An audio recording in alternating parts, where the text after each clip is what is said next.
আসসালামু আলাইকুম ওয়া রাহমাতুল্লাহি ওয়া বারাকাতুহু। সম্মানিত দর্শক মণ্ডলী, হযরত ওমর রাদিয়াল্লাহু তাআলা আনহু ইসলাম গ্রহণ করার পূর্বে তার সঙ্গে এক বিস্ময়কর ঘটনা সংঘটিত হয়েছিল। যে ঘটনাটি মুসনাদে আহমদ হাদিস গ্রন্থে উল্লেখ করা হয়েছে এবং সূরা আল হাক্কা এর শানে নুজুলেও এই ঘটনাটি উল্লেখ করা হয় এবং হযরত ওমর রাদিয়াল্লাহু তাআলা আনহু তিনি নিজেই বর্ণনা করেছেন।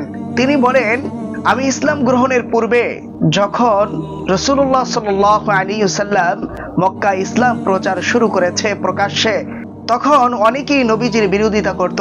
আমি তখনও কোনো বিরোধিতা করি নাই। তবে একদিন রাত্রে আমি রসুলের বিরোধিতা করার জন্য বের হলাম। আমি জানতাম যে শেষ রাতে রাসূলুল্লাহ সাল্লাল্লাহু আলাইহি ওয়াসাল্লাম কাবা ঘরে গিয়ে নামাজ আদায় করেন। আমিও শেষ রাতে বের হলাম, এসে দেখি কাবা ঘরে তিনি নামাজ আদায় করতেছেন।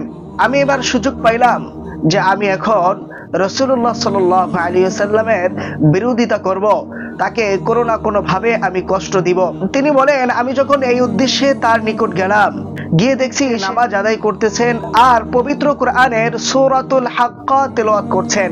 আমি যখন তার পিছনে দাঁড়ালাম, দাঁড়িয়ে চিন্তা করলাম এগুলো কি পড়তেছে, এগুলো আসলে কি? তখন নবী করিম সাল্লাল্লাহু আলাইহি ওয়াসাল্লাম সূরা হাক্কার 40 নম্বর আয়াত তেলাওয়াত করলেন, যেই আয়াতে আল্লাহ বলেন, ইন্নাহু লাকাউলু রাসূলিন কারীম। এগুলো হলো সম্মানিত এক রাসূলের বাণী। তখন আমি চিন্তা করলাম এগুলো তো কবিতার মতো লাগে, এগুলো হয়তো কোনো কবির কবিতা হবে।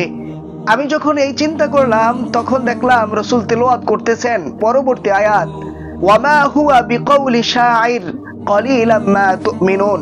এর অর্থ হলো এগুলো কোনো কবির কবিতা নয়, কলিলাম মা তুমিনুন, তবে খুব কম মানুষই তা বিশ্বাস করবে। আমি চিন্তা করলাম যে আমি মনে মনে যা ভাবছি তাই তো রাসূলুল্লাহ বলছেন, তাহলে তিনি একজন গণক হবে, কেননা গণকরাই অদৃশ্য বিষয়ে বলতে পারে।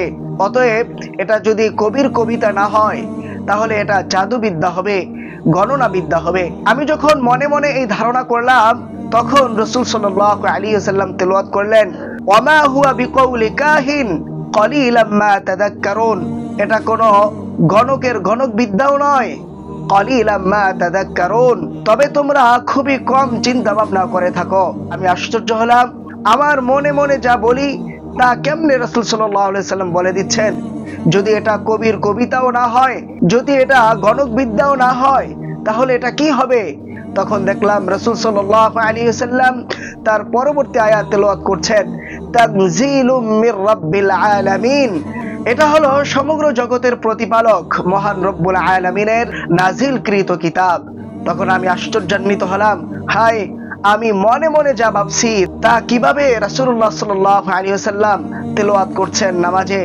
আমি এতে খুবই আশ্চর্যান্বিত হলাম এবং ইসলামের প্রতি আমি তখন কিছুটা আগ্রহী হয়ে গেলাম। আর তখন ইসলাম আমার মনের গহীনে কিছুটা প্রবেশ করেছিল, কিন্তু তখন আমি ঈমান আনিনি।